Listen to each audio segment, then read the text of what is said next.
आज का विचार प्रस्तुत करने जा रहा हूँ जो इस प्रकार से है। काक कृष्णों को वेदो पिका कया वसंत समय प्राप्त है काका काको पिको पिको। अर्थ बताओ। कौवा भी काला होता है, कोयल भी काली होती है, बसंत समय आने पर ही पता चलता है का कौवा कौवा है, कोयल कोयल है। इसका मतलब ये हो अच्छे बुरे का चाहे आप कितना भी वो कर दो ना, देश बदल के भी वो करो, तब भी जो है ना पता चल जाता है कि किसके अंदर क्या खामियां हैं। हम अपने दुर्गुणों को कहीं कितना भी छुपाने की कोशिश करेंगे, तब भी जो है उसका क्या पता चल जाता है कि इसके अंदर जो है उसकी जो मूल प्रवृत्ति है, वो मूल प्रवृत्ति या जो उसके गुण हैं वो जो है उसमें परिलक्षित होते दिखाई देते हैं, चाहे हम कितना भी जो है छुपाने की उसको कोशिश करते हैं। जैसे बसंत आने के समय जो है, बसंत आने पर जो है क्या कौवे कौवे और कोयल में अंतर आ जाता है कि कौवा जो है ना जब बोलता था काव काव करता है, उसकी आवाज कर्कश है, जबकि कोयल की आवाज क्या होती है, हैं मीठी होती है, मधुर आवाज होती है। कोयल जो अपनी में मीठी मीठी आवाज में बोलती है, ठीक है। उसी प्रकार से जो है सज्जन और दुर्जन में जो है उसके उसके व्यवहार से, उसके आचरण से, उसके जो है जो कुछ वो बोल रहा है उससे जो है उसके व्यवहार और आचरण का जो है जो मुख्य आचरण है उसके जो है पता चल जाता है, ठीक है। उधर लिखा हुआ है ये साम न विद्या न तपो न दानम, न विद्या न तपो न दानम, ज्ञानम न शीलम न गुणो न धर्म, ज्ञानम न शीलम न गुणो न धर्म। मर्त्यलोके भूरि भार भूता, मर्त्यलोके भूरि भार भूता, मनुष्य रूपेण मृगा सरन्ति, मनुष्य रूपेण मृगा सरन्ति। दोबारा बोल सब आप सामने देखो, सामने देखो।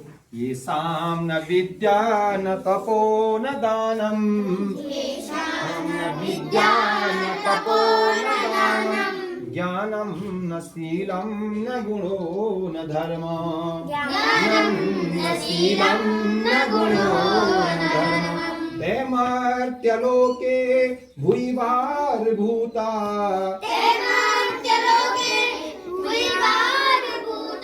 मनुष्य रूपेण मृगा सरन्ति, मनुष्य रूपेण मृगा सरन्ति। इसका अर्थ है, देखो पहले हम जब बोल रहे हैं तो उसी में अर्थ स्पष्ट हो जा रहा है।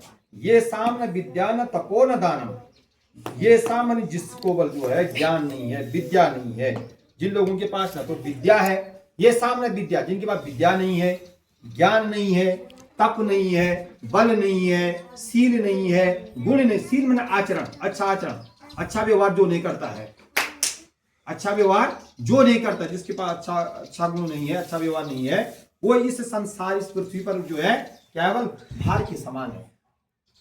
किसके समान है? ये इस संसार में जो है भार है केवल, उससे इस संसार में क्या है, भार है, भार के समान। मनुष्य के रूप में धरती पर चरने वाले, या तो वो मनुष्य है लेकिन मनुष्य के रूप में धरती पर चलने वाले मृगा सरन्ति, मृग माने हिरण या पशुओं के समान जीवन व्यतीत करते हैं। पशुओं के समान क्या करते हैं? बल जीवन व्यतीत करते हैं।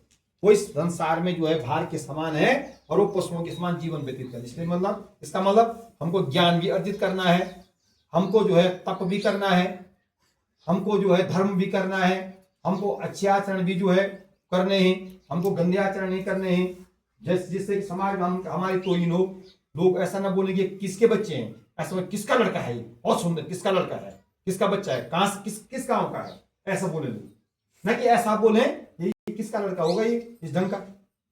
ऐसा भी तो बोलते नहीं बोलते हैं, है ना। माने माता पिता का नाम भी गंदा होता है उसमें। यदि हम अगर गंदा का आचरण करते हैं तो मैं तो पहले गांव का नाम आता, किस गांव का है, तो वो गांव भी गंदा होगा। उसके बाद माता पिता किसका लड़का है, उसका जो है वो भी माता पिता का नाम भी गंदा होगा, ठीक है ना। और किस गुरु ने पढ़ाया, गुरु का नाम भी क्या हुआ, गंदा हुआ। समझ में आ गया। तो ऐसा आचरण हमको नहीं करना चाहिए जिससे हमारे माता पिता का नाम गंदा हो, हमारे गांव का नाम गंदा हो, हमारे जो गुरु का नाम गंदा हो, है ना। ऐसा होना चाहिए, फक्र होना चाहिए, कि गर्व होना चाहिए कि मैं फलानी जो है गांव का है और जो इतना अच्छा लड़का है। इस प्रकार के आचरण जो अपने अंदर क्या करने, विकसित करने। अगर जिसके अंदर ये सारी चीजें नहीं हैं इसके अंदर साहित्य वो इस पृथ्वी में किसके समान है? भार के समान है।